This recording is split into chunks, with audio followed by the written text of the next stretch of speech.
ਧੰਨ ਧੰਨ ਸਤਿਗੁਰੂ ਗੁਰੂ ਨਾਨਕ ਦੇਵ ਸਾਹਿਬ ਜੀ ਮਹਾਰਾਜ ਦੀ ਪਾਵਨ ਬਾਣੀ ਸ੍ਰੀ ਜਪਜੀ ਸਾਹਿਬ ਦੇ ਭੋਗ ਪੈ ਚੁੱਕੇ ਹਨ। ਕੱਲ੍ਹ ਕੁਝ ਜ਼ਰੂਰੀ ਇਤਿਹਾਸਕ ਪੱਖ ਸ੍ਰੀ ਜਪਜੀ ਸਾਹਿਬ ਦਾ ਮਹਾਤਮ ਜੋ ਸਰੂਪਾਂ ਨੇ ਵੱਖੋ ਵੱਖਰੇ ਸਮੇਂ ਤੇ ਬਖਸ਼ਿਸ਼ ਕੀਤੀ ਕਿਹਾ ਜੋ ਬਚਨ, ਜਿਸ ਤਰ੍ਹਾਂ ਸਭ ਤੋਂ ਪਹਿਲਾਂ ਭਾਈ ਗੋਪਾਲੇ ਦੀ ਸਾਖੀ ਸੁਣੀ ਸੀ। ਜਪਜੀ ਸਾਹਿਬ ਸ਼ੁੱਧ ਸ਼ਰਵਣ ਕੀਤਾ ਅਤੇ ਮਹਾਤਮ ਦੱਸਣ ਦੀ ਲੋੜ ਨਹੀਂ ਪਈ। ਗੁਰਾਂ ਨੇ ਬਹੁਤ ਦਾਤਾਂ ਦਿੱਤੀਆਂ। ਭਾਈ ਗੋਪਾਲਾ ਨੂੰ ਬ੍ਰਹਮ ਗਿਆਨ ਦਿੱਤਾ, 21 ਕੋਲਾਂ ਤਰਨਗੀਆਂ ਅਤੇ ਆਦਿਕ ਬਹੁਤ ਸਾਰੀਆਂ ਬਖਸ਼ਿਸ਼ਾਂ ਕੀਤੀਆਂ ਹਨ। ਇਸੇ ਤਰ੍ਹਾਂ ਹੀ ਜਪ ਮਹਾਤਮ ਬਹੁਤ ਚਿਰ ਪਹਿਲਾਂ 1962 ਦੇ ਵਿੱਚ 1 ਫਰਵਰੀ ਨੂੰ ਖਾਲਸਾ ਸਮਾਚਾਰ ਸ੍ਰੀ ਅੰਮ੍ਰਿਤਸਰ ਸਾਹਿਬ ਤੋਂ ਜੋ ਰਿਲੀਜ਼ ਹੁੰਦਾ ਹੈ ਉਹਦੇ ਵਿੱਚ ਛਪਿਆ ਸੀ। ਇਹ ਜਪ ਕਰਤੇ ਪੁਰਖ ਕਾ ਸੱਚ ਨਾਨਕ ਕੀਆ ਬਖਾਣ, ਜਗਤ ਉਦਾਹਰਨ ਕਾਰਨੇ ਧੁਰੋਂ ਹੋਆ ਫੁਰਮਾਨ। ਅੰਮ੍ਰਿਤ ਵੇਲਾ ਸੱਚ ਨਾਮ ਜਪ ਪੜ੍ਹਿਆ ਕਰ ਇਸ਼ਨਾਨ, ਹੇਤ ਚਿੱਤ ਕਰ ਜੋ ਜਪ ਪੜ੍ਹੇ ਦਰਗਹਿ ਪਾਵੈ ਮਾਨ। ਜੰਮਣ ਮਰਨਾ ਕੱਟਿਐ ਜਪ ਸੰਗ ਲਾਵੈ ਧਿਆਨ, ਜਿਉਂ ਜਿਉਂ ਜਪ ਕੋ ਪੜ੍ਹੇ ਅਵਸਰ ਜਿਤੇ ਨਿਦਾਨ। ਜੋ ਮਨਸਾ ਮਨ ਮਹਿ ਧਰੇ ਸੋ ਪੂਰਨ ਕਰੈ ਭਗਵਾਨ, ਅਹਨਿਸ ਜਪ ਜਪਦਾ ਰਹੇ ਦਾਸ ਨਾਨਕ ਦੀਜੈ ਦਾਨ। ਭਗ ਟਿੱਕਾ ਭਗਦੀ ਮਾਨ ਸਰਬ ਕਲਿਆਣ, ਪੈਜ ਰੱਖੇ ਗੁਰੂ ਨਾਨਕ ਸ਼ਾਹ ਮਿਹਰਬਾਨ। ਸੋ ਇਸੇ ਪ੍ਰਕਾਰ ਗਰਭ ਗੰਜਨੀ ਸਟੀਕ ਦੇ ਵਿੱਚ ਕਵੀ ਸੰਤੋਖ ਸਿੰਘ ਜੀ ਦਾ ਟੀਕਾ ਹੈ ਜਪਜੀ ਸਾਹਿਬ ਦਾ। ਗਰਭ ਗੰਜਨੀ ਇਹਦਾ ਨਾਮ ਹੈ। ਗਰਭ ਨਾਮ ਹੰਕਾਰ ਤੋਂ ਭਾਵ ਗੰਜਨੀ ਕੱਟਣਾ। ਇਹ ਟੀਕਾ ਵੱਡੇ ਵੱਡੇ ਵਿਦਵਾਨਾਂ ਦਾ ਹੰਕਾਰ ਤੋੜਦਾ, ਬਹੁਤ ਡੂੰਘਾਈ ਦਾ ਟੀਕਾ ਹੈ। ਸੋ ਇਸ ਤਰ੍ਹਾਂ ਲਿਖਦੇ ਹਨ ਕਵੀ ਜੀ, ਸਿੱਖ ਗੁਰੂ ਕੋ ਹੋਏ ਗਇਓ ਜਪ ਜੀ ਕੰਠ ਨਾ ਕੀਨ, ਤੰਦਲ ਬਿਨ ਤੁਖ ਕਾਮ ਕੇ ਤੈਸੇ ਸਿੱਖ ਕੋ ਚੀਨ। ਕਹਿੰਦੇ ਗੁਰੂ ਦਾ ਸਿੱਖ ਦਾ ਹੋ ਗਿਆ ਪਰ ਜਪਜੀ ਸਾਹਿਬ ਕੰਠ ਨਹੀਂ ਕੀਤਾ। ਤੰਦਲ ਹੁੰਦੇ ਨੇ ਚੌਲ, ਜਿਵੇਂ ਚੌਲਾਂ ਤੋਂ ਬਿਨਾਂ ਚੌਲਾਂ ਦੇ ਉੱਪਰਲਾ ਛਿਲਕਾ ਫੱਕ ਜੀ ਹੁੰਦੀ ਹੈ, ਉਹ ਸਿੱਖ ਫੋਕਟ ਫੱਕ ਵਰਗਾ ਜਿਹੜਾ ਜਪਜੀ ਸਾਹਿਬ ਕੰਠ ਨਹੀਂ ਕਰ ਸਕਿਆ। ਰਹਿਤਨਾਮਾ ਭਾਈ ਪ੍ਰਹਿਲਾਦ ਸਿੰਘ ਜੀ 10ਵੇਂ ਪਾਤਸ਼ਾਹ ਵੇਲੇ ਉਹ ਲਿਖਦੇ ਨੇ, ਬਿਨ ਜਪ ਜਾਪ ਜਪੇ ਬਿਨਾ ਜੋ ਜੇ ਮੈਂ ਪ੍ਰਸਾਦ, ਸੋ ਵਿਸ਼ਟਾ ਕਾ ਕਿਰਮ ਹੋਏ ਜਨਮ ਗਵਾਇਓ ਬਾਦ। ਜਪਜੀ ਸਾਹਿਬ ਤੇ ਜਾਪ ਸਾਹਿਬ ਪੜ੍ਹੇ ਤੋਂ ਬਿਨਾਂ ਜੋ ਰੋਟੀ ਆਦਿਕ ਖਾਂਦਾ ਹੈ ਉਹ ਗੰਦਗੀ ਦਾ ਕਿਰਮ ਹੋ ਕੇ ਆਪਣਾ ਜਨਮ ਬੇਅਰਥ ਗਵਾ ਰਿਹਾ। ਇਹਦੇ ਤੋਂ ਬਿਨਾਂ ਸਵੇਰੇ ਜਪਜੀ ਸਾਹਿਬ ਦੇ ਪਾਠ ਕੀਤੇ ਤੋਂ ਬਿਨਾਂ ਪ੍ਰਸ਼ਾਦਾ ਨਹੀਂ ਛਕਣਾ। ਘੱਟੋ ਘੱਟ ਜਪਜੀ ਸਾਹਿਬ ਜਾਪ ਸਾਹਿਬ ਪਾਠ ਹੋਣਾ ਹੀ ਜ਼ਰੂਰੀ ਹੈ, ਨਹੀਂ ਤਾਂ ਗੁਰਸਿੱਖ 5 ਬਾਣੀਆਂ ਪੜ੍ਹ ਕੇ ਹੀ ਪ੍ਰਸ਼ਾਦਾ ਛਕਦੇ ਨੇ। ਸੋ ਇਸੇ ਤਰ੍ਹਾਂ ਜਦੋਂ ਧੰਨ ਗੁਰੂ ਅਰਜਨ ਦੇਵ ਸਾਹਿਬ ਮਹਾਰਾਜ ਨੇ ਲਾਹੌਰ 'ਚ ਰਾਵੀ ਦੇ ਕਿਨਾਰੇ ਅੰਤਿਮ ਸਮੇਂ ਇਸ਼ਨਾਨ ਕੀਤਾ, ਉਸ ਵਾਲੇ ਉਹਨਾਂ ਨੇ ਵੀ ਇੱਕ ਆਸਣ ਤੇ ਟੇਕ ਕੇ ਰੋਜ਼ ਦੇ ਨਿਯਮ ਅਨੁਸਾਰ ਪਹਿਲਾਂ ਜਪਜੀ ਸਾਹਿਬ ਦਾ ਪਾਠ ਕੀਤਾ। ਫਿਰ 5 ਸਿੱਖਾਂ ਤੋਂ 5 ਜਪਜੀ ਸਾਹਿਬ ਦੇ ਪਾਠ ਸੁਣੇ। ਭਾਈ ਵਿਧੀ ਚੰਦ ਜੀ, ਭਾਈ ਜੇਠਾ ਜੀ, ਭਾਈ ਲੰਗਾਹਾ ਜੀ, ਭਾਈ ਪਿਰਾਣਾ ਜੀ, ਭਾਈ ਪੈੜਾ ਜੀ, ਇਹ 5 ਸਿੱਖ ਉਸ ਵਕਤ ਨਾਲ ਸਨ। ਇਸ ਤਰ੍ਹਾਂ ਵੀ ਜਪਜੀ ਸਾਹਿਬ ਦੇ ਮਹਾਤਮ ਦਾ ਆਪਾਂ ਨੂੰ ਪਤਾ ਲੱਗਦਾ ਹੈ। ਸੋ ਇਸੇ ਤਰ੍ਹਾਂ ਗੁਰੂ ਨਾਨਕ ਦੇਵ ਮਹਾਰਾਜ ਨੇ ਗੁਰੂ ਅੰਗਦ ਦੇਵ ਮਹਾਰਾਜ ਨੂੰ ਜਪਜੀ ਸਾਹਿਬ ਦਾ ਮਹਾਤਮ ਜਦੋਂ ਸੁਣਾਇਆ ਕਿ ਕਿਤਨੀ ਮਹਾਨ ਬਾਣੀ ਹੈ, ਕਿਉਂਕਿ ਜਗਿਆਸੂ ਦੇ ਮਨ ਦੇ ਅੰਦਰ ਤਮੰਨਾ ਪੈਦਾ ਹੁੰਦੀ ਹੈ ਕਿ ਇਸ ਦਾ ਮਹਾਰਾਜ ਲਾਭ ਕੀ ਹੋਵੇਗਾ, ਪੜ੍ਹਨ ਦਾ ਕੀ ਫਲ ਹੋਵੇਗਾ। ਸੋ ਇਸ ਤਰ੍ਹਾਂ ਕਰਨ ਦੇ ਨਾਲ ਗੁਰੂ ਨਾਨਕ ਦੇਵ ਜੀ ਮਹਾਰਾਜ ਕਹਿਣ ਲੱਗੇ, ਬੈਠ ਕਹੇ ਅੰਗਦ ਸੰਗ ਬਚਨਾ, ਪਰ ਉਪਕਾਰ ਜਿਨ੍ਹੈ ਮਨ ਰਚਨਾ। ਬੈਠ ਕੇ ਗੁਰੂ ਅੰਗਦ ਦੇਵ ਮਹਾਰਾਜ ਨਾਲ ਬਚਨ ਕੀਤੇ ਗੁਰੂ ਨਾਨਕ ਦੇਵ ਜੀ ਨੇ, ਜਿਨ੍ਹਾਂ ਦਾ ਮਨ ਪਰਉਪਕਾਰ ਵਿੱਚ ਹੀ ਰਚਿਆ ਹੋਇਆ ਸੀ। ਅਬ ਤੁਮ ਜਗਤ ਉਦਾਹਰਨ ਕਾਰਨ, ਮੂਲ ਮੰਤਰ ਸ਼ੁਭ ਕਰੋ ਸੁਦਾ ਮਨ। ਕਹਿਣ ਲੱਗੇ ਹੁਣ ਜਗਤ ਦੇ ਉਦਾਹਰਨ ਕਰਨੇ ਕਰਕੇ ਮੂਲ ਮੰਤਰ ਸ਼ੁਭ ਕਰੋ ਸੁਦਾ ਮਨ। ਮਨ ਦੇ ਵਿੱਚ ਮੂਲ ਮੰਤਰ ਨੂੰ ਵਸਾਉਣਾ ਕਰੋ। ਮਮ ਬਾਣੀ ਗੁਣ ਖਾਨੀ ਦੇਖਾ, ਲੀਜੈ ਬੀਨੈ ਬੀਨ ਵਸੇਖਾ। ਮੇਰੀ ਬਾਣੀ ਵਿੱਚ ਜਿਹੜੇ ਚੰਗੇ ਚੰਗੇ ਤੁਹਾਨੂੰ ਗੁਣ ਨਜ਼ਰ ਆਉਣ, ਜਿੱਥੇ ਉੱਥੋਂ ਬੀਨ ਕੇ ਚੁਣ ਚੁਣ ਕੇ ਚੰਗੇ ਚੰਗੇ ਉਪਦੇਸ਼ ਨੂੰ ਹਿਰਦੇ 'ਚ ਵਸਾਓ। ਹਮੈ ਸੁਨਾਵਤ ਜਾਓ ਉਚਾਰਾ, ਬੰਦ ਮਰਿਆਦ ਕਰੋ ਉਪਕਾਰਾ। ਕਹਿੰਦੇ ਸਾਨੂੰ ਸੁਣਾਉਂਦੇ ਜਾਓ ਉਚਾਰ ਕੇ, ਤੇ ਮਰਿਆਦਾ ਆਪਾਂ ਬੰਨ੍ਹਣੀ ਹੈ। ਜਪਜੀ ਸਾਹਿਬ ਦੀ ਤਰਤੀਬ ਗੁਰੂ ਨਾਨਕ ਦੇਵ ਜੀ ਨੇ ਫਿਰ ਪੌੜੀਆਂ ਦੀ ਤਰਤੀਬ ਲਵਾਈ ਜਦੋਂ, ਉਦੋਂ ਦਾ ਬਚਨ ਹੈ ਕਿ ਹਮ ਤੇ ਜੋ ਜਨਮੈ ਪਛਾਤਾ, ਤਿਨ ਸਭ ਕੋ ਗਤ ਹੋਵੈ ਦਾਤਾ। ਜਿਉਂ ਜਹਾਜ਼ ਚੜ੍ਹ ਸਾਗਰ ਤਰਹੀਂ, ਤਿਉਂ ਤਹਿ ਪੜ੍ਹ ਸੰਸਾਰ ਉਧਰਹੀਂ। ਜਿਹੜੇ ਸਾਤੋਂ ਬਾਅਦ ਹੋਣਗੇ, ਜਦੋਂ ਤੱਕ ਗੁਰਸਿੱਖੀ ਸੰਸਾਰ ਅੰਦਰ ਰਹੇਗੀ, ਜਪਜੀ ਸਾਹਿਬ ਦਾ ਪਾਠ ਜਹਾਜ਼ ਵਰਗਾ ਕੰਮ ਕਰਦਾ। ਜਿਵੇਂ ਬੰਦਾ ਆਰਾਮ ਨਾਲ ਜਹਾਜ਼ 'ਚ ਬਹਿ ਜਾਂਦਾ ਅਤੇ ਪਾਰ ਹੋ ਜਾਂਦਾ, ਇਸੇ ਤਰ੍ਹਾਂ ਹੀ ਜਪਜੀ ਸਾਹਿਬ ਦਾ ਪਾਠ ਜਹਾਜ਼ ਦੇ ਵੱਤ ਸਤਿਗੁਰਾਂ ਨੇ ਸਾਨੂੰ ਬਖਸ਼ਿਸ਼ ਕੀਤਾ ਹੈ। ਸੁਣ ਸ੍ਰੀ ਅੰਗਦ ਬੰਧਨ ਠਾਨੀ, ਬੀਨ ਬੀਨ ਨੀਕੇ ਗੁਰਬਾਣੀ। ਮਹਾਰਾਜ ਨੇ ਮੱਥਾ ਟੇਕਿਆ ਗੁਰੂ ਅੰਗਦ ਦੇਵ ਮਹਾਰਾਜ ਨੇ, ਔਰ ਚੁਣ ਚੁਣ ਕੇ ਚੰਗੀ ਤਰ੍ਹਾਂ ਗੁਰਬਾਣੀ ਆਨ ਸੁਨਾਵਨ ਕੀਨ ਸੁਹਾਨੀ। ਸੋਹਣੀ ਬਾਣੀ ਲਿਆ ਕੇ, ਕਿਉਂਕਿ ਬਾਣੀ ਇਕੱਤਰ ਕਰ ਰਹੇ ਸੀ ਹਲੇ ਪੋਥੀਆਂ ਵਿੱਚੋਂ। ਤਬ ਜਪ ਨਾਮ ਧਰਿਓ ਗੁਰਖਾਨੀ। ਜਦੋਂ ਸਾਰੀਆਂ ਪੌੜੀਆਂ ਇਕੱਤਰ ਕੀਤੀਆਂ ਇੱਕ ਥਾਂ ਦੇ ਉੱਤੇ, ਗੁਰਾਂ ਨੇ ਇਹਦਾ ਨਾਮ ਰੱਖਿਆ ਜਪ, ਜਾਪ ਸਾਹਿਬ। ਗੁਰਾਂ ਨੇ ਉਧਰ ਨਾਮ ਰੱਖਿਆ ਜਾਪ। ਇਹ ਵੀ ਗੁਰੂ ਨਾਨਕ ਦੇਵ ਜੀ ਨੇ, 10ਵੇਂ ਗੁਰੂ ਨਾਨਕ, ਪਹਿਲੇ ਗੁਰੂ ਨਾਨਕ, ਜੋਤ ਓਹਾ ਜੁਗਤ ਸਾਏ, ਸਹਿ ਟਾਇਆ ਫੇਰ ਪਲਟੀਐ। ਜਦੋਂ ਜਪਜੀ ਸਾਹਿਬ ਦੀਆਂ ਪੌੜੀਆਂ ਤਰਤੀਬ ਦੇ ਵਿੱਚ ਲਾਈਆਂ, ਉਸ ਵਕਤ ਸ੍ਰੀ ਮੁਖ ਤੇ ਮਹਿਮਾ ਪੁਨ ਭਾਖੀ, ਜੋ ਨਰ ਹਵੈ ਸਿੱਖੀ ਅਭਿਲਾਖੀ। ਸ਼੍ਰੋਮਣੀ ਮੁਖ ਵਿੱਚੋਂ ਮਹਿਮਾ ਕਹੀ ਗੁਰੂ ਨਾਨਕ ਦੇਵ ਜੀ ਨੇ ਕਿ ਜਿਹੜਾ ਬੰਦਾ ਸਿੱਖੀ ਪਾਉਣ ਦਾ ਇੱਛਾਵਾਨ ਹੈ, ਨਿਸਮਹਿ ਉਠੇ ਸੇ ਕਰਹਿ ਇਸ਼ਨਾਨਾ। ਕਹਿੰਦੇ ਫਿਰ ਸਵੇਰੇ ਅੰਮ੍ਰਿਤ ਵੇਲੇ ਉੱਠੇ, ਇਸ਼ਨਾਨ ਕਰੇ, ਜਪ ਪੜ੍ਹ ਹੈ ਇੱਕ ਚਿੱਤ ਸਾਵਧਾਨਾ।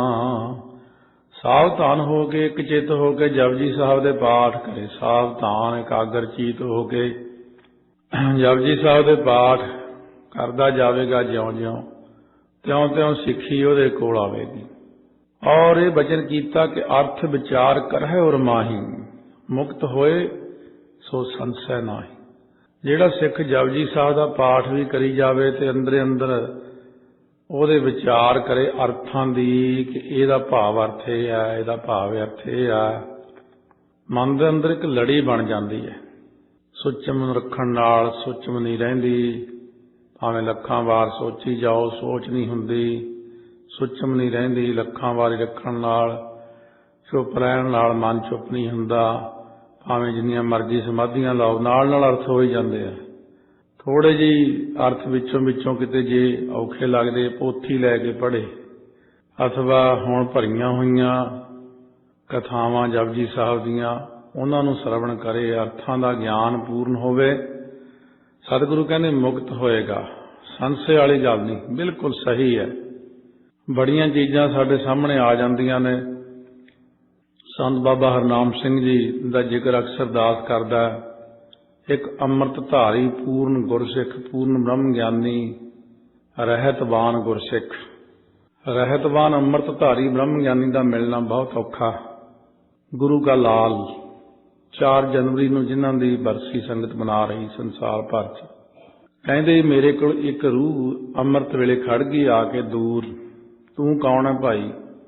ਕਹਿੰਦੇ ਮਹਾਰਾਜ ਮੇਰੀ ਕਲਿਆਣ ਨਹੀਂ ਹੋਈ, ਕੋਈ ਗਲਤੀ ਹੋ ਗਈ ਸੀ ਮੈਥੋਂ, ਤੁਸੀਂ ਕਿਰਪਾ ਕਰੋ, ਮੈਂ ਭਟਕਦਾ ਫਿਰਦਾ ਥਾਂ ਥਾਂ। ਬਾਬਾ ਜੀ ਕਹਿੰਦੇ ਮੈਨੂੰ ਤਰਸ ਆਇਆ ਉਹਦੇ ਤੇ।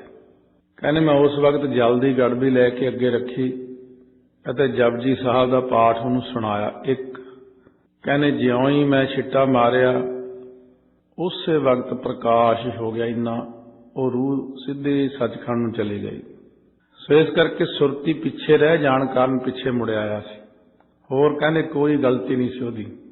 ਤੋ ਕਹਿੰਦੇ ਮੈਂ ਆਪ ਆਪਣੀਆਂ ਅੱਖਾਂ ਨਾਲ ਦੇਖਿਆ ਕਲਿਆਣ ਹੁੰਦਾ ਜਪਜੀ ਸਾਹਿਬ ਦਾ ਪਾਠ ਕਰਨ ਤੇ। ਬੜੀਆਂ ਚੀਜ਼ਾਂ ਨੇ ਜੀ ਸੁਣਾਈਏ। ਅੱਗਿਓਂ 10 ਕੁ ਬੰਦੇ ਉਹੋ ਜਿਹੇ ਜਿਗਿਆਸੂ ਜਿਹੜੇ ਧਾਰਨ ਕਰਨ ਵਾਲੇ 90 ਉਲਟੀਆਂ ਕਰਨ ਲੱਗ ਜਾਂਦੇ ਨੇ। ਇਹ ਕਿਵੇਂ ਹੋ ਗਿਆ, ਆਹ ਕਿਵੇਂ ਹੋ ਗਿਆ, ਬਹੁਤ ਕੁਛ ਹੈ। ਕਿਉਂਕਿ ਨਿਆਣੇ ਨੂੰ ਤਾਂ ਆਪਾਂ ਉਨੀ ਖੁਰਾਕ ਹੀ ਦੇ ਸਕਦੇ ਹਾਂ ਨਾ ਜਿੰਨੀ ਕੋਈ ਪਚਾ ਲਵੇ। ਜਿਹੜੇ ਨਿਆਣੇ ਨੇ ਦੁੱਧ ਸਾਰਾ 100 ਗ੍ਰਾਮ ਪੀਣਾ, ਕਿਲੋ 2 ਕਿਲੋ ਕਿੱਥੋਂ ਪੀ ਸਕਦਾ। ਇਹ ਤਾਂ ਕਿਸੇ ਇਕੱਲੇ ਨਾਲ ਹੀ ਬਚਨ ਹੁੰਦਾ ਜਦੋਂ।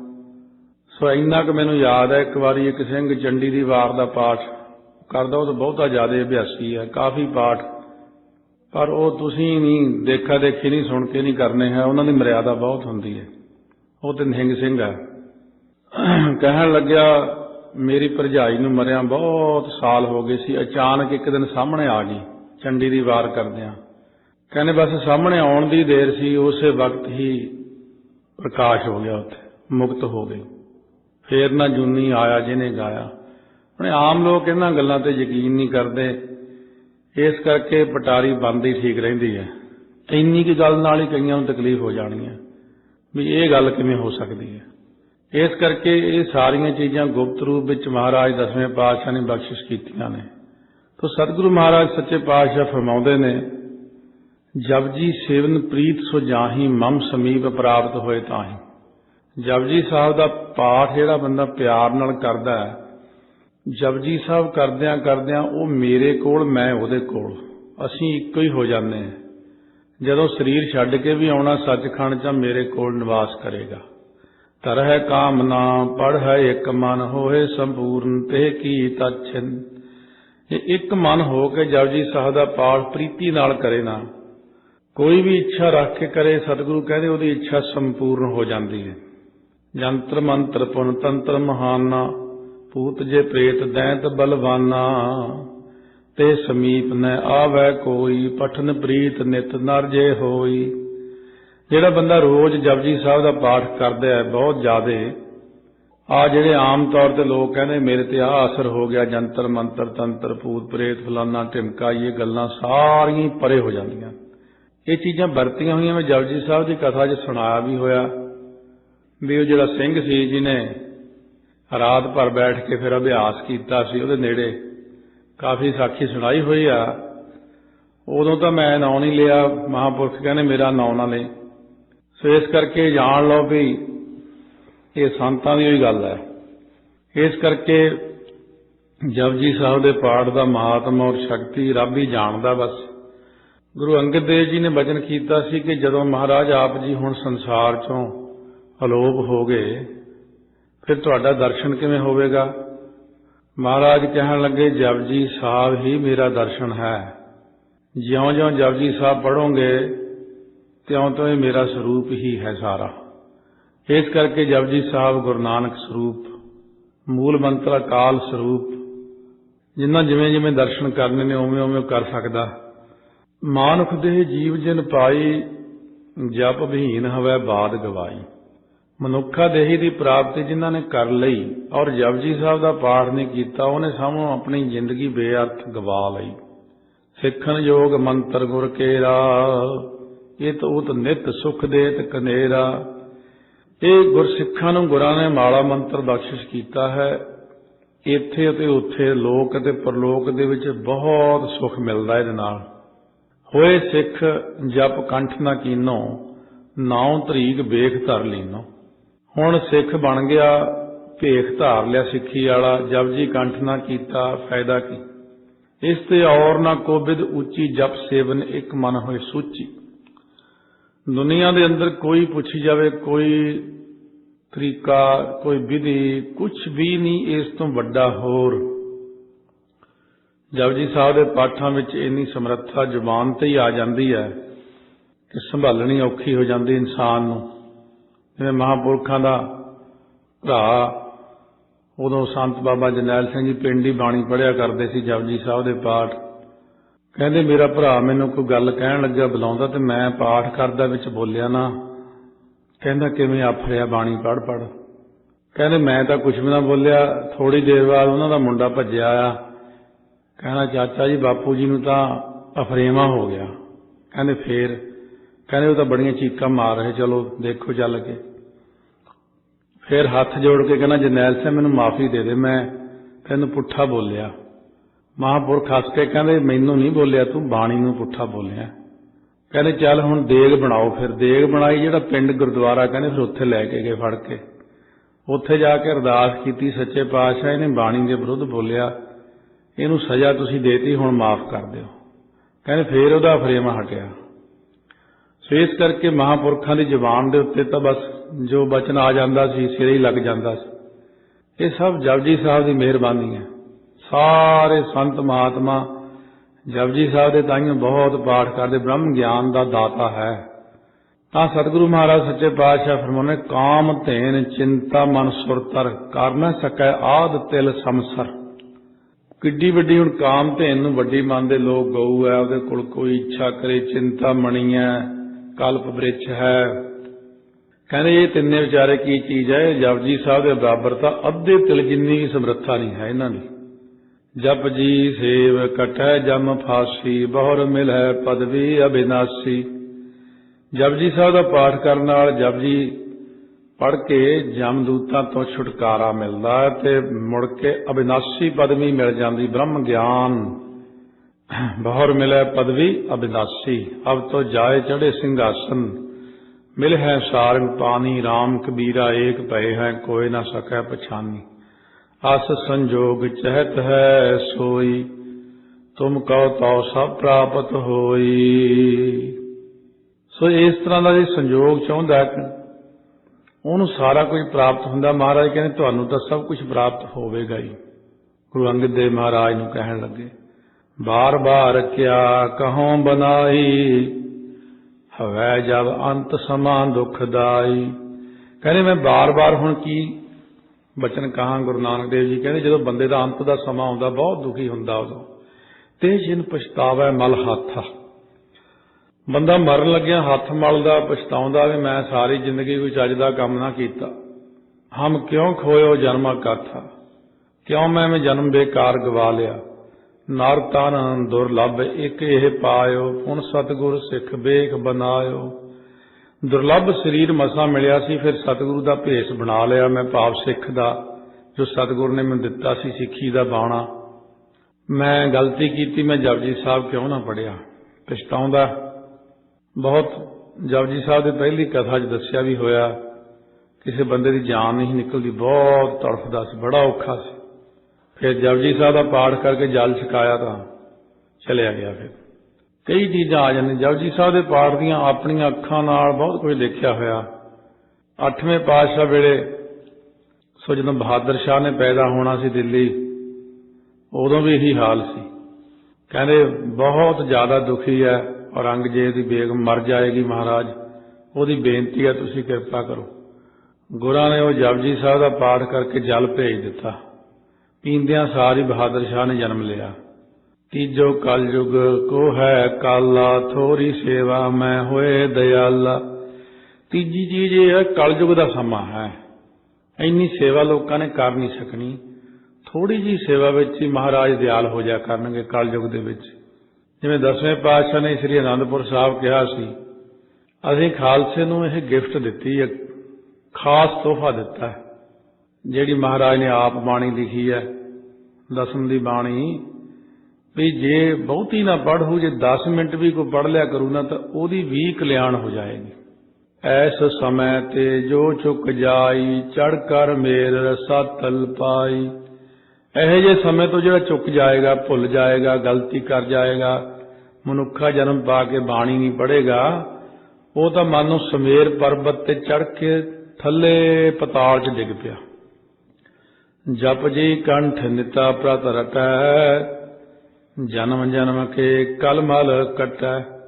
ਜਪਜੀ ਸਾਹਿਬ ਕੰਠ ਰੋਜ਼ ਕਰੇ, ਔਰ ਕੰਠ ਕਰਕੇ ਨਿਤਾ ਪ੍ਰਤੀ ਰਟੈ, ਪੜ੍ਹਦਾ ਰਹੇ ਇਹਨੂੰ। ਹੁਣ ਆਪਾਂ ਪੜ੍ਹਦੇ ਨਹੀਂ ਨਾ, ਹਾਂ ਟਾਈਮ ਉਧਰ ਦੇ ਪਾਸੇ ਘੱਟ ਕੱਢਦੇ ਆ। ਨਹੀਂ ਤਾਂ ਜਪਜੀ ਸਾਹਿਬ ਦਾ ਪਾਠ ਇੱਥੇ ਨਿਊ ਜਰਸੀ ਸਿੰਘ ਰਹਿੰਦੇ ਆ ਇੱਕ, ਉਹਨਾਂ ਨੇ ਇਹ ਗੱਲ ਮੰਨ ਕੇ ਜਪਜੀ ਸਾਹਿਬ ਦੀ ਕਥਾ ਚੋਂ ਕਿ ਹੌਲੀ ਹੌਲੀ ਕੰਨਾਂ ਨਾਲ ਸੁਣ ਕੇ ਜਪਜੀ ਸਾਹਿਬ ਪੜ੍ਹਨਾ ਚਾਹੀਦਾ ਸ਼ੁਰੂ ਕਰ ਦਿੱਤਾ।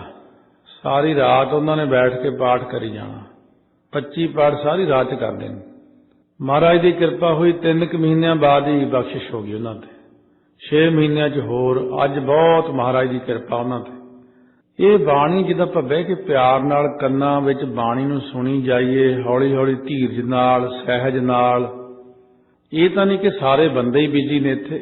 ਕਈ ਬਜ਼ੁਰਗਾਂ ਕੋਲ ਬਹੁਤ ਟਾਈਮ ਹੈ, ਕਈਆਂ ਕੋਲ ਹੈ ਉਹ ਖਾਲੀ ਬੈਠੇ ਰਹਿੰਦੇ। ਫਿਰ ਆਮ ਤੌਰ ਤੇ ਦੇਖਿਆ ਸੀ ਕੈਨੇਡਾ ਦੇ ਵਿੱਚ ਵੀ ਪਾਰਕਾਂ 'ਚ ਤਾਸ਼ ਹੀ ਖੇਡੀ ਜਾਂਦੇ, ਹੋਰ ਨਹੀਂ ਜੇ, ਹੋਰ ਕੋਈ ਕੰਮ ਨਹੀਂ ਉਹਨਾਂ ਨੂੰ। ਇਹ ਨਹੀਂ ਕਿ ਅਸੀਂ ਜਪਜੀ ਸਾਹਿਬ ਦੇ 25-25 ਪਾਠ ਕਰ ਲਈਏ, ਜ਼ਿੰਦਗੀ ਆਪਣੀ ਬਰਬਾਦ ਹੋਣੋਂ ਬਚਾ ਲਈਏ। ਕਹਿਣਗੇ ਸਾਡੇ ਤੋਂ ਬੁੜੇ ਹੋ ਗਏ, ਹੁਣ ਪੜ੍ਹਿਆ ਨਹੀਂ ਜਾਂਦਾ। ਪਹਿਲਾਂ ਕਹਿੰਦੇ ਸੀ ਜਵਾਨੀਆਂ ਖਾ ਪੀ ਲਈਏ। ਜੇ ਉਹ ਚਾਹਣ ਤਾਂ ਪਾਰਕ ਦੇ ਵਿੱਚ ਇੱਕ ਟੇਪ ਰਿਕਾਰਡ ਲੈ ਲੈਣ, ਲੈ ਕੇ, ਜਾਂ ਕੋਈ ਮਸ਼ੀਨ ਦੂਜੀ ਮਿਲ ਜਾਂਦੀ ਆ, ਉਹਦੇ 'ਚ ਜਪਜੀ ਸਾਹਿਬ ਦਾ ਪਾਠ ਚੱਲੇ, ਫੇਰ ਚੱਲੇ, ਫੇਰ ਚੱਲੇ। ਉਹ ਸਾਰੇ ਬਜ਼ੁਰਗ ਬਹਿ ਕੇ ਪਾਠ ਸੁਣਨ ਤਾਂ ਕਿਉਂ ਨਹੀਂ ਭਲਾ ਹੋਏਗਾ ਉਹਨਾਂ ਦਾ। ਪਰ ਇਹ ਵੀ ਦੇਖਿਆ ਜਾਂਦਾ ਕਿ ਜਿਹਨੇ ਤਰਨਾ ਨਹੀਂ ਉਹਨੂੰ ਤਰਨਾ ਹੀ ਨਹੀਂ, ਜਿਹਨੇ ਡੁੱਬਣਾ ਉਹਨੇ ਡੁੱਬਣਾ ਹੀ ਹੈ। ਪਰ ਫਿਰ ਵੀ ਕੋਸ਼ਿਸ਼ ਕਰੇ ਮੈਂ ਨਿਕਲ ਜਾਵਾਂ ਇਸ ਸੰਸਾਰ ਸਾਗਰ ਚੋਂ। ਸਨੈ ਸਨੈ ਮਨ ਨਿਰਮਲ ਹੋਏ, ਗਤ ਪਾਵੈ ਭਵ ਬੰਧਨ ਖੋਏ।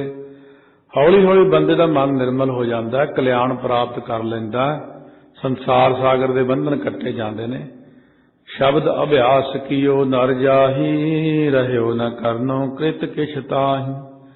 ਜਿਹੜੇ ਬੰਦੇ ਨੇ ਸ਼ਬਦ ਦਾ ਅਭਿਆਸ ਕਰ ਲਿਆ, ਸ਼ਬਦ ਸਾਰਾ ਹੀ ਭਾਵ ਸਾਰੀ ਗੁਰਬਾਣੀ ਸ਼ਬਦ, ਜਪਜੀ ਸਾਹਿਬ ਦਾ ਪਾਠ, ਹੋਰ ਸ਼ਬਦਾਂ ਦਾ ਅਭਿਆਸ, ਮੂਲ ਮੰਤਰ ਦਾ, ਗੁਰਮੰਤਰ ਦਾ, ਇਹ ਸਭ ਸ਼ਬਦ ਹੈ। ਉਹਨੂੰ ਹੋਰ ਕੋਈ ਕੰਮ ਕਰਨਾ ਬਾਕੀ ਨਹੀਂ। ਫਿਰ ਬਸ ਉਹਨੇ ਸਭ ਕੁਝ ਕਰ ਲਿਆ ਜਿਹਨੇ ਪਾਠ ਕਰ ਲਿਆ। ਆਪਾਂ ਕਹਿੰਦੇ ਆ ਪਾਠ ਤਾਂ ਬਾਅਦ ਚ ਕਰਾਂਗੇ, ਪਹਿਲਾਂ ਕੰਮ ਕਰ ਲਈਏ। ਮਹਾਰਾਜ ਕਹਿੰਦੇ ਪਹਿਲਾਂ ਪਾਠ ਕਰ ਲਓ, ਕੰਮ ਫੇਰ ਹੋ ਜਾਣਾ। ਪਾਠ ਕਰਕੇ ਕੰਮ ਕਰੋ ਤਾਂ ਕੰਮ ਛਿੰਨ 'ਚ ਹੋ ਜਾਂਦਾ। ਪਾਠ ਤੋਂ ਪਹਿਲਾਂ ਕੰਮ ਕਰੋ, ਨਾ ਕੰਮ ਸਿਰੇ ਲੱਗਦਾ ਨਾ ਹੁੰਦਾ। ਇਸ ਕਰਕੇ ਸਤਿਗੁਰੂ ਮਹਾਰਾਜ ਕਹਿੰਦੇ ਪਹਿਲਾਂ ਪਾਠ ਕਰਕੇ, ਅਰਦਾਸ ਕਰਕੇ ਆਪਣਾ ਕਾਰਜ ਕਰੀਏ ਤਾਂ ਫਿਰ ਕੰਮ ਸੁਖੱਲਾ ਹੁੰਦਾ। ਕਲਗੀਧਰ ਮਹਾਰਾਜ ਸੱਚੇ ਪਾਤਸ਼ਾਹ ਨੇ ਜਪਜੀ ਸਾਹਿਬ ਦਾ ਜੋ ਸਾਰੀ ਸੰਗਤ ਨੂੰ ਦੱਸਿਆ ਕਿ ਮਹਾਰਾਜ ਜਪਜੀ ਸਾਹਿਬ ਦਾ ਕਿੰਨਾ ਕੁ ਸੰਗਤ ਲਈ ਮਹਾਤਮ ਹੈ, ਪੜ੍ਹਨ ਦਾ ਕੀ ਭਾਵ ਫਲ ਹੈ। ਮਹਾਰਾਜ ਕਹਿਣ ਲੱਗੇ 3 ਵਾਰ ਗੁਰ ਇਵ ਕਹੀ, ਇਹ ਜਪ ਰਤਨ ਅਮੋਲ। 10ਵੇਂ ਪਾਤਸ਼ਾਹ ਕਹਿਣ ਲੱਗੇ 3 ਵਾਰ ਗੁਰਾਂ ਨੇ ਕਿਹਾ ਇਹ ਅਮੋਲ ਰਤਨ ਹੈ, ਇਹ ਅਮੋਲ ਰਤਨ ਹੈ, ਇਹ ਅਮੋਲ ਰਤਨ ਹੈ। ਜਾਂ ਤੇ ਮੁਝ ਕੋ ਭੇਟਿਓ ਇਹੀ ਅੰਤ ਕੋ ਚੋਲ। ਜਪਜੀ ਸਾਹਿਬ ਤਾਂ ਮੈਨੂੰ ਮੰਨੋ ਇੱਕ ਚੋਲਾ ਮਿਲ ਗਿਆ ਖਾਣ ਨੂੰ, ਬਹੁਤ ਵਧੀਆ ਚੀਜ਼। ਜਿਵੇਂ ਹਰ ਕਾ ਨਾਮ ਊਹਾਂ ਸੰਗ ਤੋਸਾ, ਉਹੀ ਚੀਜ਼ ਹੈ ਚੋਲਾ। ਮਿਲਾ ਕੇ ਚੋਲਾ ਬਣਾਉਂਦੇ ਸੀ, ਰੋਟੀ ਆਦਿ ਚੂਰੀ ਜਿਵੇਂ ਬਣਾਉਂਦੇ ਆਪਾਂ, ਖੰਡ ਪਾ ਕੇ ਜਾਂ ਸ਼ੱਕਰ ਪਾ ਕੇ, ਘਿਓ ਪਾ ਕੇ ਰੋਟੀ ਨੂੰ। ਏਕ ਓੰਕਾਰ ਕਹੋ ਪੁਨ ਸਤਿਗੁਰੂ ਪ੍ਰਸਾਦ, ਸਤਨਾਮ ਕਰਤਾ ਪੁਰਖ ਜਪੈ ਜਾਪ ਅਹਿਲਾਦ। ਇਹ ਜਿਹੜਾ ਮਹਾਰਾਜ ਕਹਿੰਦੇ ਇੱਕ ਓੰਕਾਰ, ਸਤਨਾਮ ਕਰਤਾ ਪੁਰਖ ਨਿਰਭਉ ਨਿਰਵੈਰ ਅਕਾਲ ਮੂਰਤ ਅਜੂਨੀ ਸੈਭੰ ਗੁਰ ਪ੍ਰਸਾਦ ਜਪ। ਆਦਿ ਸੱਚ ਜੁਗਾਦ ਸੱਚ ਹੈ ਪੀ ਸੱਚ, ਨਾਨਕ ਹੋਸੀ ਪੀ ਸੱਚ। ਜਪੇ ਜਾਪ ਤਨ ਤਾਪ ਖਪ, ਆਰ ਬਲਾ ਵਧ ਜਾਏ। ਜਦੋਂ ਜਪਜੀ ਸਾਹਿਬ ਦਾ ਪਾਠ ਕਰਦਾ ਸਰੀਰ ਦੇ ਤਾਪ ਆਦਿ ਵਿਆਧੀ ਉਪਾਧੀ ਨਾਸ ਹੀ ਹੋ ਜਾਂਦੇ ਤੇ ਉਮਰ ਵੱਧ ਜਾਂਦੀ ਹੈ ਉਹਦੀ। ਕਰੈ ਕਾਮਨਾ ਜਥਾ ਔਰ ਤਥਾ ਜਾਪ ਤੇ ਪਾਏ। ਜਿਹੜੀ ਮਨ ਦੀ ਇੱਛਾ ਹੈ ਉਹ ਜਪਜੀ ਸਾਹਿਬ ਦੇ ਪਾਠਾਂ ਨਾਲ ਪੂਰੀ ਹੁੰਦੀ। ਸਤਿਗੁਰੂ ਦੀ ਕਿਰਪਾ ਹੁੰਦੀ ਹੈ, ਕਿਉਂਕਿ ਸਿੱਖ ਦਾ ਤਾਂ ਹੋਰ ਕੋਈ ਨਹੀਂ ਨਾ। ਸਿੱਖ ਨੇ ਤਾਂ ਗੁਰੂ ਨੂੰ ਮੰਨਣਾ, ਸ਼ਬਦ ਨੂੰ ਮੰਨਣਾ। ਇਸ ਕਰਕੇ ਸ਼ਬਦ ਨਹੀਂ ਸਾਡੇ ਕੰਮ ਕਰਨੇ ਨੇ। ਸਿੱਖ ਦੇ ਸਤਿਗੁਰ ਤੁਮਰੇ ਕਾਜ ਸਵਾਰੇ। ਮਹਾਰਾਜ ਕਹਿੰਦੇ ਨਾਰੀ ਸੁਤ ਕੇ ਕਾਰਨੇ ਅਖਰ ਜਪ ਅਰਧੈਨ, ਸਕਲ ਕਾਮ ਸਾਧਨ ਸਿਧੈ ਸਾਧਕ ਸੁਖ ਬਹੁ ਚੈਨ। ਵਿਆਹ ਸ਼ਾਦੀ ਆਦਿ ਕਰਾਉਣਾ ਪੁੱਤਰ ਦੇ ਵਾਸਤੇ ਜਪਜੀ ਸਾਹਿਬ ਦੇ ਪਾਠ ਕਰੇ, ਕਿਸੇ ਵੀ ਕੰਮ ਲਈ ਕਰੇ। ਕਿਉਂਕਿ ਸੰਗਤ ਮਹਾਰਾਜ ਕੋਲ ਸਾਰੇ ਤਰ੍ਹਾਂ ਦੀ ਆਉਂਦੀ। ਮਹਾਰਾਜ ਸਾਡਾ ਆਹ ਕੰਮ ਨਹੀਂ ਬਣਦਾ, ਕਿਰਪਾ ਕਰੋ, ਆਹ ਕੰਮ ਨਹੀਂ ਬਣਦਾ। सतगुरु का एक तरीका सी कि जे गुरबाणी नाल जुड़ गया, गुरबाणी अंदर एक फरमान है, अपने लोभ को कीनो मीत, जिन्हां ने रब नूं अपने लोभ वास्ते भी मित्र बना लिया ना, महाराज कहते उन्हां नूं सारा कुछ ही मिल जाता, क्योंकि वो चीज तो रब जी ने दे ही देनी, पर जुड़ गया रब नाल, इस करके उतर गया। अब सुनिए एक जप पढ़ै सतगुर सिख के संग। जे एक जपजी साहब का पाठ करदा सतगुर दे नाल, भुगत मुक्त बख्शी गुरु दरगह जाहे निसंग। भुगतियां मुक्तियां सारियां बख्शिश करदे जपजी साहब का। कई कहते इको ही पाठ करना चाहिए, फिर एक पाठ बहुत प्यार नाल करे 2 घंटे च। गल तो 2 घंटिया की है, 2 घंटे कर लो आराम नाल। जिवें कोई महात्मा बारे पहला भी दस्सिया सी, वो जपजी साहब सवेरे शुरू करते 2 बजे, रात नूं जाके भोग पाउंदे इक्को पाठ का। उन्हें एक पंक्ति नूं पढ़ी जाना, फिर हिरदे च वसाउणा, फिर अगे चलना। तां ते ये कोई हासा खेडा तो है ही नहीं भी उही बाणी छेती नाल फटाफट मुकाया पाठ, काम मुक्या, मैं जपजी साहब पढ़िया, मैं काम तो बनया नहीं। फिर ऐ भी कहण लग जाते ओछे मना वाले, काले मना वाले, हौले मना वाले सिख, ऐसा कह देंदे ने। झट गुरु साहब नूं दोष, पा बाणी नूं दोष, ये नहीं समझते कि दोष मेरे ते कितना भारू पैना मुड़ के बाद च। सब प्रसंग के अंत में कह 10वें पातशाह हो, करियो नेम नित जप पढ़े, सब बैल लग निर्बाहो। महाराज कहने सारी जिंदगी निभाउणा है जपजी साहब का पाठ। ये तो बिना तो रोटी खानी नहीं, ये तो बिना तो जिंदगी नहीं शुरू हुंदी सिख दी। एक पाठ समाप्त दूजा शुरू, एक समाप्त दूजा शुरू, मैं चली जाना। ਜਿਹੜੇ छोटे छोटे कामकार दूजा तीजे तो फिर आपे ही होई जांदे ने। जिन्हां चीज़ां दी आपां चिंता करदे आं, माया दी चिंता करदे आं, होर चिंता करदे आं, वो सारी गड्डी अपने आप ही लाइन ते आउंदी जांदी, लोड़ ही नहीं पैंदी कुछ करन दी। आत्मदर्शी की गति प्राप्त तिसको होए, कहंदे आत्मदर्शी हुंदा ब्रह्म ज्ञानी। आप भी सत्य पातशाह लिखिया ना, रे मन ऐसो कर संन्यासा वाले शब्द विच, आत्मदर्शी तब ही आत्म तत्व को दर्शे, परम पुरख कह पावै। रह संग ते सतगुरु पाए सहायक सोए।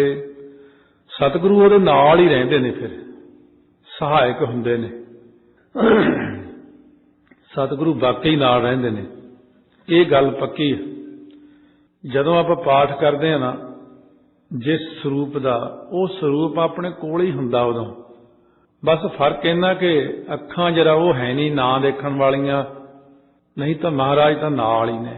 जेड़ी बाणी पढ़ी जपजी साहब पढ़ी जाओ, सतगुरु कोल ही ने, किते नहीं गए। सतगुरु ने कहना जाना हुंदा, सर्व व्यापक ने सतगुरु। सर्व व्यापक होने करके सतगुरु साडे कोल ही तो रहिंदे ने हर वक्त।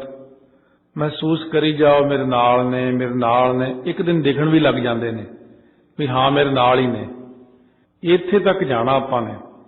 रह संग ते सतगुरु पाए सहायक सोए, कहने सहायक पाउंदा, हाँ बई महाराज ने मेरी मदद की है, इत्थे मेरी मदद की है। पता ही नहीं लगता कि सच्चे पातशाह ने काम किहड़े वेले कर दिते सारे। किवें जी, ज्यों धन्ने के धेन को ठाकुर चारै नित। धन्ने दियां गऊआं रब रोज चारदा सी। धन्निया तू खा ला रोटी, कोई नहीं मैं गऊआं चारदा तेरियां। ये नहीं कि एक दिन गऊआं चारियां, सारी जिंदगी गऊआं चारियां होंदियां। धन्निया तेरे काम मैं करदा, क्योंकि रब जी तो जिन्ने मर्जी रूप धारण कर लैण, जिन्ने बंदे उन्ने ही रूप धार लैंदे ने। इस करके सतगुरु महाराज 10वें पातशाह कहने जिवें धन्ने दे काम सवार दिते, तुहाडे भी सवारदा। कर प्रतीत नित जप पढ़े, तिम तेह सतगुर मित। जिहड़ा प्रतीति नाल, भरोसे नाल, प्यार नाल जपजी साहब पढ़दा, जिवें सतगुरु साडे मित्र ने, जपजी साहब भी साडा मित्र है, बाणी साडी मित्र है। पार ब्रह्म भयो साथी, बाणी साडी सहायक है। रिश्तेदार छड़ जाणगे, छड़ जाण, दोस्त छड़ जाणगे, दुनिया सारी छड़ जू, पर जपजी साहब पढ़िया होया साडा साथ नहीं छड़दा। समुंदर सिड़ देवे कोई उत्थों कढ़ लियाउणा जपजी साहब ने, अग च सिड़ देवे भाई विधि चंद अग च भज के वड़ गए, गुरां ने उत्थों बचा लिया। भाई मती दास जी कहते महाराज शहीदी तो पाउणी पाउणी है, किरपा करो। कहने जपजी साहब तू पढ़दा ही रोज, किन्ने पाठ करदा, ਤੇ ਫਿਰ ਜਪਜੀ ਸਾਹਿਬ ਦਾ ਪਾਠ ਕਰੀ ਜਾਈਂ, ਕੁਛ ਨਹੀਂ ਹੋਏਗਾ ਤੈਨੂੰ। ਜਪਜੀ ਸਾਹਿਬ ਦਾ ਪਾਠ ਕਰੀ ਗਏ, ਆਨੰਦ ਨਿਮਗਨ, ਆਓ ਗੁਰਾਂ ਦੀ ਕਿਰਪਾ ਰਹੀ ਉਹਨਾਂ ਦੇ ਉੱਤੇ। ਇਸ ਕਰਕੇ ਸਤਿਗੁਰੂ ਕਹਿੰਦੇ ਮੈਂ ਤਾਂ ਜਪਜੀ ਸਾਹਿਬ ਪੜ੍ਹੋ, ਫਿਰ ਮੈਂ ਨਾਲ ਹੀ ਹੁੰਨਾ। ਪੜ੍ਹੈ ਸੁਣੈ ਚਿਤ ਲਾਏ ਕੈ, ਜਾਓ ਲਿਖ ਦੇ ਸਪ੍ਰੀਤ। ਕਹਿੰਦੇ ਜਪਜੀ ਸਾਹਿਬ ਨੂੰ ਪੜ੍ਹੇ ਵੀ ਸੁਣੇ ਵੀ ਚਿੱਤ ਲਾ ਕੇ। ਉਦੋਂ ਪ੍ਰੈਸ ਨਹੀਂ ਸੀ ਹੁੰਦੀ, ਕੋਈ ਪੋਥੀਆਂ ਗੁੜ ਕੇ ਛਪਦੇ ਹੀ ਨਹੀਂ ਸੀ ਹੁੰਦੇ। ਕਹਿੰਦੇ ਫਿਰ ਸਿੱਖ ਜਪਜੀ ਸਾਹਿਬ ਦਾ ਪਾਠ ਲਿਖ ਕੇ ਦੂਜੇ ਸਿੱਖ ਨੂੰ ਦੇਵੇ ਪ੍ਰੀਤੀ ਨਾਲ, ਉਹਦਾ ਬਹੁਤ ਫਲ ਹੁੰਦਾ ਸੀ। ਕਿਸੇ ਨੂੰ ਪੋਥੀ ਦੇਣ ਦਾ ਬਹੁਤ ਫਲ ਮੰਨਦੇ ਸੀ। ਮਨ ਚਿੰਤਤ ਫਲ ਪਾਈਐ, ਤਰ ਹੈ ਸੁਖ ਭੈ ਭੀਤ। ਭੈ ਭੀਤ ਜਿਹੜਾ ਸੰਸਾਰ ਸਾਗਰੇ ਤੋਂ ਤਰ ਜਾਂਦਾ ਹੈ, ਸੁਖ ਮਿਲ ਜਾਂਦੇ ਨੇ, ਮਨ ਚਿੰਤਤ ਫਲ ਮਿਲਦੇ ਨੇ। ਹੁਣ ਵੀ ਜਿੱਥੇ ਕਿਤੇ ਲੋੜ ਹੈ, ਮਹਾਰਾਜ ਦੇ ਸਰੂਪ ਦੀ ਲੋੜ ਹੈ, ਸੇਵਾ ਕਰੋ। ਕਿਸੇ ਗੁਰਸਿੱਖ ਨੂੰ ਪੋਥੀ ਦੀ ਲੋੜ ਆ, ਉਹਨੂੰ ਪੋਥੀ ਲਿਆ ਕੇ ਦਿਓ, ਇਹਦਾ ਵੀ ਫਲ ਮਿਲਦਾ। ਕੋਈ ਬਜ਼ੁਰਗ ਚਾਹੁੰਦਾ ਮੈਨੂੰ ਕੋਈ ਮਾਲਾ ਹੀ ਦੇ ਦਿੰਦਾ, ਮਾਲਾ ਦਿਓ। ਕੋਈ ਰਹਿਤਵਾਨ ਆ, ਕਹਿੰਦੇ ਕੰਘਾ ਮੇਰਾ ਟੁੱਟ ਗਿਆ, ਹੁਣ ਮਿਲ ਨਹੀਂ ਰਿਹਾ, ਕੰਘਾ ਦਿਓ ਉਹਨੂੰ। ਕਿਉਂ ਸਿੱਖ ਦੀ ਸੇਵਾ ਕਰੇ, ਰਹਿਤ ਵਿੱਚ ਸੇਵਾ ਕਰੇ। ਲਓ ਜੀ ਸਾਡੇ ਕੋਲ ਬਹੁਤ ਕੰਘੇ ਨੇ, ਤੁਸੀਂ ਆਹ ਲਓ ਜੀ। ਕਿਸੇ ਨੂੰ ਗਾਤਰੇ ਕਿਰਪਾਨ ਪੁਰਾਣੀ ਆ ਲਓ ਜੀ, ਨਵੀਂ ਪਹਿਨੋ, ਸੋਹਣੀ ਕਿਰਪਾਨ ਪਾਓ ਜੀ, ਕਛਹਿਰੇ ਲਿਆ ਕੇ ਦਿਓ। ਪਹਿਲਾਂ ਗੁਰਸਿੱਖ ਬਹੁਤ ਸੇਵਾ ਕਰਿਆ ਕਰਦੇ ਇੱਕ ਦੂਜੇ ਦੀ। ਆ ਜਥੇ ਵਿੱਚ ਜਦੋਂ ਅਸੀਂ ਰਹਿੰਦੇ ਸੀ, ਸੰਤ ਬਾਬਾ ਜਰਨੈਲ ਸਿੰਘ ਜੀ ਕਿੰਨੇ ਸਾਲ ਹੀ ਬਾਹਰ ਚਲੇ ਜਾਣਾ, ਕਿੱਕਰ ਤੋਂ ਦਾਤਣਾ ਤੋੜ ਕੇ ਲਿਆ ਕੇ ਸਾਰਿਆਂ ਨੂੰ ਵੰਡਣੀਆਂ। ਲਓ ਵੀ ਸਿੰਘੋ ਸਵੇਰੇ ਦਾਤਣਾ ਕਰ ਲਿਓ, ਨਾਲੇ ਇੰਨੇ ਕੰਡੇ ਲੱਗ ਜਾਂਦੇ ਸੀ ਹੱਥਾਂ 'ਚ। ਸਿੰਘਾਂ ਦੀ ਸੇਵਾ ਬਹੁਤ ਕਰਦੇ ਹੁੰਦੇ ਸੀ, ਦਾਤਣਾ ਲਿਆ ਕੇ ਦਿੰਦੇ ਹੁੰਦੇ ਸਾਨੂੰ। ਕਛਹਿਰੇ ਧੋ ਦਿੰਦੇ ਹੁੰਦੇ ਸੀ ਚੋਰੀ ਹੋਈ, ਪਤਾ ਨਹੀਂ ਸੀ ਲੱਗਦਾ ਸਾਨੂੰ ਵੀ ਕਿਹੜੇ ਵੇਲੇ ਧੋ ਕੇ ਸੁੱਕਣੇ, ਨੀਲ ਦੇ ਕੇ ਵੀ ਪਾ ਦੇ। ਜੋੜੇ ਸਿੰਘਾਂ ਦੇ ਸਾਰੀ ਰਾਤ ਨੂੰ ਝਾੜ ਦੇਣੇ, ਸਵੇਰੇ ਸੌਂ ਜਾਣਾ। ਸਿੰਘਾਂ ਦੇ ਜੂਠੇ ਭਾਂਡੇ ਮਾਂਜ ਦੇਣੇ, ਝਾੜੂ ਦੇ ਦੇਣਾ। ਰਾਤ ਨੂੰ ਸੇਵਾ, ਦਿਨੇ ਪਾਠ, ਗੁਪਤ ਰੂਪ ਵਿੱਚ ਸਾਰਾ ਕੰਮ। ਇਸ ਕਰਕੇ ਸਤਿਗੁਰੂ ਕਹਿੰਦੇ ਨੇ ਭੇਟਾ ਕਰ ਉਪਦੇਸ਼ ਗੁਰ ਤਬੀ ਫਲ ਹੈ ਗੁਰਸਿੱਖ, ਜਥਾ ਸ਼ਕਤ ਜਪ ਕੋ ਜਪੈ ਸਿੱਧ ਹੋਏ ਗੁਰਮੁਖ। ਇਸ ਤਰ੍ਹਾਂ ਜਿਹੜਾ ਹੈ ਨਾ ਕਿ ਲਿਖ ਕਰਕੇ ਜਪਜੀ ਸਾਹਿਬ ਦਾ ਪਾਠ ਗੁਰਸਿੱਖ। ਬਾਬਾ ਦੀਪ ਸਿੰਘ ਜੀ ਧੰਨ ਹੈ। ਗੁਰੂ ਗ੍ਰੰਥ ਸਾਹਿਬ ਦੇ 4 ਸਰੂਪ 4 ਤਖਤਾਂ ਤੇ ਤਾਂ ਪਤਾ ਆਪਾਂ ਨੂੰ, ਬਹੁਤ ਸਰੂਪ ਬਾਬਾ ਜੀ ਨੇ ਹੱਥੀਂ ਲਿਖੇ। ਇੱਕ ਸਰੂਪ ਅਰਬੀ 'ਚ ਲਿਖਿਆ ਹੋਇਆ ਪਿਆ, ਬਾਬਾ ਜੀ ਨੇ ਅਰਬੀ 'ਚ ਸਰੂਪ ਲਿਖਿਆ। 5 ਗ੍ਰੰਥੀ ਬਾਬਾ ਦੀਪ ਸਿੰਘ ਦੀ ਹੱਥੀਂ ਲਿਖਤਾ, 10 ਗ੍ਰੰਥੀ ਬਾਬਾ ਦੀਪ ਸਿੰਘ ਦੀ ਹੱਥੀਂ ਲਿਖਤਾ। ਆ ਭਾਈ ਮਨੀ ਸਿੰਘ ਤੋਂ ਮਹਾਰਾਜ ਨੇ ਲਿਖਵਾਇਆ ਸੀ ਸ੍ਰੀ ਹਜੂਰ ਸਾਹਿਬ ਹੀਰਾ ਘਾਟ ਗੁਰਦੁਆਰੇ, ਸਾਰਾ ਦਸਮ ਦੀ ਬਾਣੀ ਉੱਥੇ ਲਿਖਵਾਈ, ਉੱਥੇ ਹੀ ਕਥਾ ਕੀਤੀ ਸੀ ਇਹਦੀ ਆਪ। ਇਸ ਤਰ੍ਹਾਂ ਇਹ ਜਿਹੜੀਆਂ ਛੋਟੀਆਂ ਪੋਥੀਆਂ ਬਣਾਈਆਂ ਇਹ ਸਾਰੀਆਂ ਬਾਬਾ ਦੀਪ ਸਿੰਘ ਭਾਈ ਮਨੀ ਸਿੰਘ ਨੇ ਲਿਖੀਆਂ। ਤਾਈਓ ਜਿਹੜੀ 5 ਗ੍ਰੰਥੀ 'ਚ ਰਹਿ ਰਾਸ ਹੈ ਉਹ ਬਾਬਾ ਦੀਪ ਸਿੰਘ ਜੀ ਨੇ ਉਹਦੇ 'ਚ ਲਿਖੀ, ਜਿਹੜੀ ਉਹ ਰਹਿ ਰਾਸ ਸੀ ਸਾਰੇ ਪੁਰਾਤਨ ਗੁਰਸਿੱਖ ਤਾਈਓ ਪੜ੍ਹਦੇ ਨੇ। ਚੰਗਾ ਹੋਊਗਾ ਜੇ ਇਹ ਰਹਿ ਰਾਸ ਦੁਬਾਰਾ ਪੜ੍ਹਨ ਲੱਗ ਜਾਣ, ਵਧੀਆ ਰਹਿਣਗੇ। ਇਸ ਕਰਕੇ ਸਤਿਗੁਰੂ ਮਹਾਰਾਜ ਸੱਚੇ ਪਾਤਸ਼ਾਹ ਕਹਿੰਦੇ ਨੇ ਭੇਟਾ ਕਰ ਉਪਦੇਸ਼ ਗੁਰ ਤਬੀ ਫਲੈ ਗੁਰਸਿੱਖ, ਜਥਾ ਸ਼ਕਤ ਜਪ ਕੋ ਜਪੈ ਸਿੱਧ ਹੋਏ ਗੁਰਮੁਖ। ਜਥਾ ਸ਼ਕਤ ਜਪਜੀ ਸਾਹਿਬ ਦਾ ਪਾਠ, ਜਥਾ ਸ਼ਕਤ ਹੁੰਦਾ ਜਿੰਨੀ ਕੁ ਤਾਕਤ ਹੈ, ਜਿੰਨੀ ਹਿੰਮਤ ਹੈ। 5 ਦੀ ਹਿੰਮਤ ਹੈ 5 ਕਰੋ, 10 ਦੀ ਹਿੰਮਤ ਹੈ 10 ਕਰੋ। ਔਰ ਜਿਹੜੇ ਗੁਰਸਿੱਖ ਦੀ ਗੱਲ ਪਹਿਲਾਂ ਦੱਸੀ ਨਿਊ ਜਰਸੀ ਵਾਲੇ ਦੀ, ਉਹਨੇ ਸ਼ਨੀਚਰਵਾਰ ਛੁੱਟੀ ਲੈ ਕੇ 101 ਜਪਜੀ ਸਾਹਿਬ ਕਰਨਾ ਸਾਰੇ ਦਿਨ 'ਚ। ਆਮ ਦਿਨਾਂ 'ਚੋਂ 25 ਕਰਦਾ ਸੀ। ਇਹ ਤਾਂ ਸ਼ੌਂਕ ਹੁੰਦਾ, ਜਿਹੜਾ ਚੱਲ ਪੈਂਦਾ ਉਹਦੇ ਤੇ ਕਿਰਪਾ ਹੋ ਜਾਂਦੀ ਹੈ। ਆਦਿ ਸੱਚ ਜੁਗਾਦ ਸੱਚ ਹੈ ਪੀ ਸੱਚ ਬਖਾਨ, ਨਾਨਕ ਹੋਸੀ ਪੀ ਸੱਚੇ ਪੌੜੀ ਪੜ੍ਹੋ ਪ੍ਰਮਾਨ। ਕਹਿੰਦੇ ਨੇ ਪਹਿਲਾਂ ਸਾਰੀ ਇਹ ਪੌੜੀ ਜਿਹੜੀ ਹੈ ਨਾ ਪ੍ਰਤੱਖ ਸਾਹਮਣੇ ਪੜ੍ਹੇ, ਹੌਲੀ ਹੌਲੀ ਧਿਆਨ ਦੇ ਨਾਲ। ਸਿਰੈ ਮੰਤਰ ਸਭ ਪੌੜੀਆਂ ਨੇ, ਇਹ ਪੌੜੀ ਲਖ ਸਾਰ। ਇਹ ਜਿਹੜੀ ਏਕੇ ਤੱਕ ਸਾਰੀ ਪੌੜੀ ਹੈ ਨਾ, ਮੂਲ ਮੰਤਰ ਦਾ ਪਾਠ, ਇਹ ਸਾਰੀਆਂ ਸ਼੍ਰੋਮਣੀ ਪੌੜੀਆਂ ਦੀ ਸ਼੍ਰੋਮਣੀ ਪੌੜੀ ਹੈ। ਇਹ ਮੂਲ ਮੰਤਰ ਦਾ ਪਾਠ ਜਿਹੜਾ ਪਹਿਲਾਂ ਸ਼ੁਰੂ 'ਚ ਲਿਖਿਆ ਹੋਇਆ, ਨਾਨਕ ਹੋਸੀ ਪੀ ਸੱਚੇ ਪੌੜੀ ਪੜ੍ਹੋ ਪ੍ਰਮਾਨ, ਸਿਰੈ ਮੰਤਰ ਸਭ ਪੌੜੀਆਂ। ਇਹ ਪੌੜੀ ਲਖ ਸਾਰ, ਅੰਤ ਸਮੇਂ ਚਲਬੇ ਗੁਰੂ ਕੀਨੋ ਇਹੀ ਉਚਾਰ। ਇਹ ਅੰਤਮ ਸਮੇਂ ਤੇ 10ਵੇਂ ਪਾਤਸ਼ਾਹ ਨੇ ਉਪਦੇਸ਼ ਕੀਤਾ ਸੀ ਸੰਗਤ ਨੂੰ। ਸਤਨਾਮ ਸਤਿਗੁਰ ਪ੍ਰਸਾਦ ਸਿੱਧ ਮੰਤਰ ਇਹ ਜਾਨ, राम कुआर भाखे भले साहिब सिंह सुन कान। ये कथा लिखवाई सी सारी बाबा गुरबख्श सिंह राम कुआर ने अंतरजामता नाल। उन्हां दे लिखारी लगे सी उस वक्त भाई साहिब सिंह। इस करके हम भी जब कब जपत हैं यही मंत्र बरसार, गुर धर के अवतार को कीनो जगत उधार। जो महाराज सच्चे पातशाह ने सारे जग का उधार किया है, तो महाराज ने ये जपजी साहब का, क्योंकि मुड़ मुड़ के तो कथा नहीं होनी, ना ही नहीं संगत ने ध्यान देना। जपजी साहब का जिवें महात्म पता लग जाता, फिर गुरसिख कंठ करते हैं, गुरसिख पढ़ते हैं, जपजी साहब तो लाभ लेंदे ने। श्लोक ये जिहड़ा है सस्सा लल्ले होड़ा कक्का, श्लोक वाले 3 अखरां की गिनती समेत श्लोक दे 103 अखर ने कुल। शुरू तो लैके एक ओंकार सतनाम करता पुरख तो लैके केती छुट्टी नाल तक जपजी साहब दे कुल हुण तक 4983 अखर आए ने, भाव 4983 अखर। 4983 ही लगा मात्र है जपजी साहब दी। लोग कहते जपजी साहब मैं झट सुना दिया, जाप साहब औखा। जाप साहब सौखा, जपजी साहब औखा साडी बोली च नहीं कहते, महंगा कहते, महंगी बाणी जपजी साहब।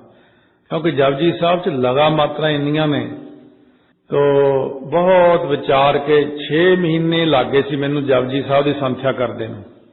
6 महीने नहीं सी ठीक पढ़ते, फिर कह दोबारा पढ़ो, दोबारा पढ़ो, नहीं ठीक दोबारा पढ़ो। सो इस करके सारे जपजी साहब दे विच गुरु नानक साहब का नाम 30 वारी आया।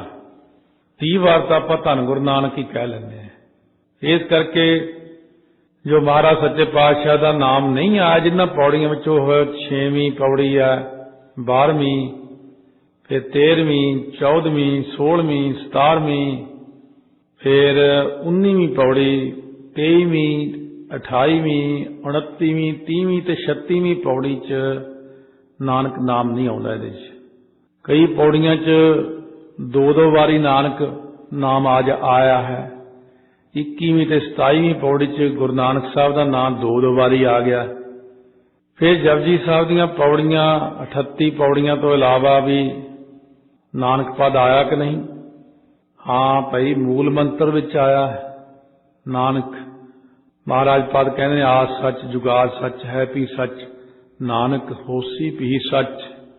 अते एक बार श्लोक विच भी गुरु नानक साहब का नाम आया, नानक ते मुँह खुजले केती छुट्टी नाल।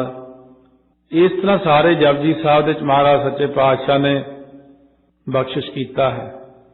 सो कुल 35 अखर ने, ऊड़ा ऐड़ा ईड़ी सस्सा हाहा। जपजी साहब दे विच 32 अखरां दी वरतों कीती है महाराज ने कुल।